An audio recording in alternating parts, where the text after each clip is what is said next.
Halo sahabat pembelajar, kembali lagi dengan saya Dewi Ratnalingsih dalam guruvirtual.id. Pada kesempatan kali ini kita akan membahas tentang klasifikasi kesalahan berbahasa menurut ahli. Pernahkah sahabat pembelajar mendengar istilah klasifikasi kesalahan berbahasa dan bagaimana pembagiannya? Berikut akan disampaikan dalam video kali ini. Beberapa ahli membagi klasifikasi kesalahan berbahasa. Dua diantaranya adalah Tarigan dan Kresen. Kita beralih ke pendapat ahli yang kedua, yaitu Kresen. Kresen membagi kesalahan berbahasa menjadi 4. Yang pertama berdasarkan kategori linguistik.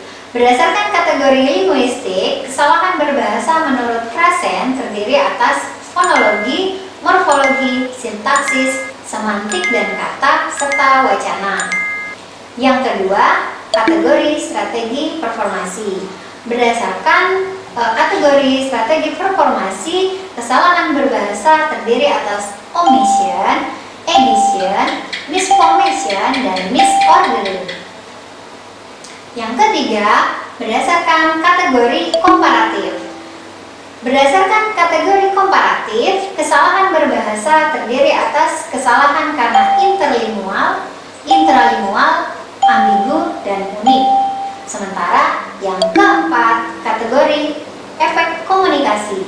Berdasarkan kategori efek komunikasi, kesalahan berbahasa menurut Kresen dibagi menjadi 2, lokal dan global. Berdasarkan kategori linguistik, kesalahan berbahasa terdiri atas 5 bidang. Pada pembahasan kali ini, konteks kesalahan berbahasa menurut Kresen sama dengan konteks kesalahan berbahasa menurut Tarigan pada materi sebelumnya. Kategori strategi performasi menurut Kresen dibagi menjadi 4. Yang pertama, omission, yang kedua, addition, yang ketiga, misformation, dan yang keempat, misordering. Yang pertama, omission. Omission atau penanggalan merupakan kesalahan berbahasa karena penutur bahasa menanggalkan atau menghilangkan satu atau lebih unsur-unsur kalimat, frase, atau kata.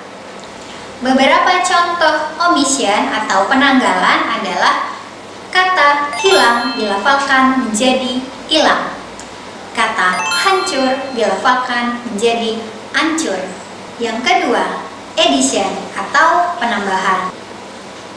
Penambahan atau addition adalah kesalahan berbahasa karena penutur bahasa menambahkan unsur-unsur yang tidak tepat dalam kalimat, frase, atau kata.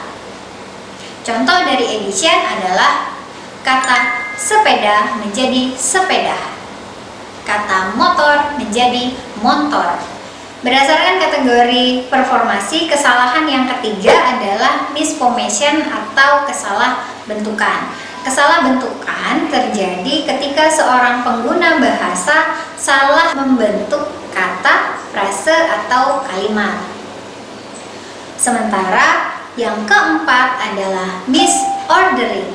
Misordering diartikan sebagai kesalahan berbahasa yang terjadi karena struktur kalimat yang tidak tepat. Seorang penutur bahasa salah dalam menyusun atau mengurutkan konstruksi kalimat, sehingga terjadi kesalahan konstruksi atau struktur kalimat. Berdasarkan kategori taksonomi komparatif, kesalahan berbahasa menurut Kresen terbagi menjadi 4. Yang pertama, berdasarkan interlingual. Kesalahan interlingual disebut juga kesalahan interferensi, seperti yang sudah saya sebutkan sebelumnya. Yang kedua, kesalahan berbahasa karena intralingual. Kesalahan berbahasa karena intralingual disebabkan karena perkembangan bahasa.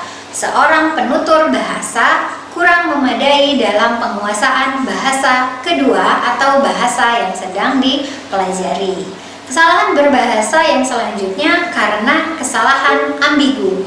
Kesalahan ambigu merupakan perpaduan antara interlingual interlingual dan intralingual.